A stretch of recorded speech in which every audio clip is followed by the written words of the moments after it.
The Browns announced that they were going to release Josh Gordon, and the Patriots just picked up the phone and they said, "Oh, hey, would you happen to like a 5th-round pick for this guy? Or if he doesn't play that well, how about we'll make it a 7th-round pick?" Well, guess what? He's traded to the Patriots, and that's where he is.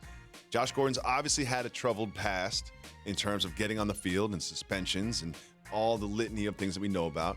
How do you think this plays out for Josh Gordon? For him, just as an individual, I mean, he's talked about the journey that he's overcome between middle school and high school when there was codeine, Oxycontin, weed, clearly alcohol at Baylor, multiple issues while with the Browns, substance abuse, alcohol abuse. For the Cleveland Browns and their fan base, they were really patient with him. 6 years. Nurturing. And so now when you go to the Patriots and they can control your rights in theory for 2 years at a pedestrian salary, I think now he's going to get a more masculine approach because they didn't draft him. They're bringing him with Tom Brady and they're bringing him with Belichick. Absolutely. And here's what I mean by that. Explain yourself. Short leash. Okay. We're going to deal with you like a grown man. In Cleveland, they treated it with kid gloves.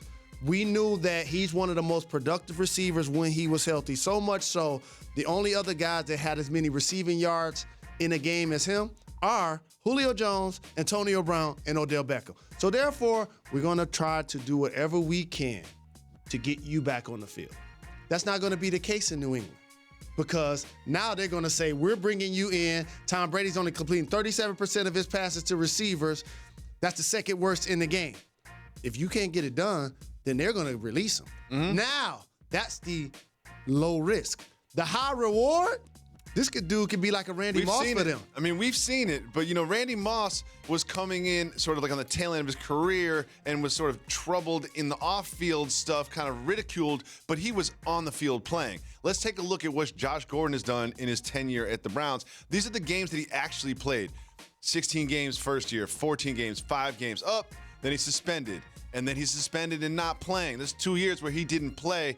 5 games 2 years ago, 1 game this year for 17 yards. He hasn't exactly been producing. If you look at it, it's about 350 yards in 4 years.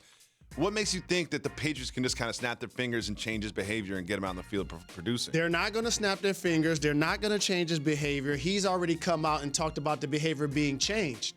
The difference is he was on his final straw with a team that did so much to be patient with him. He only gets one straw with the Patriots. When you injure your hamstring allegedly at a promo shoot, they're going to cut ties with you. Now you enter the Patriots scenario. I think this level of final straw mentality is going to be beneficial to him. I think he's going to start this weekend. I think he's going to thrive with the Patriots. And unfortunately for Dez Bryant, it also made me think he probably won't have a team this year. If you're Dez Bryant, I didn't think about that angle. You got to be sitting at home like, wait. This dude? Like this dude? Correct. Like and remember, him? And by the way, a tweet that Dez sent, I would fit great with Hogan, Edelman, and Gronk. Enter Josh Gordon into that spot. So it's going to be interesting to see how his scenario plays out. But I think being in New England, and this is so a New England move, by the way. Of course. They seem to play chess when everybody else is playing checkers. Of course. If you want a 5th-round pick, teams overvalue these picks in the NFL. They really do. How do the Patriots get this guy for a 5th-round pick? You don't mean the Lions can't give up a 5th-round pick? You're always focused on the Lions. Because we're 0-2. It's time. And you know who we play this week? That's my point. You know who we play this week? Patriots. I can't wait till Josh Gordon has 3 touchdowns on y'all.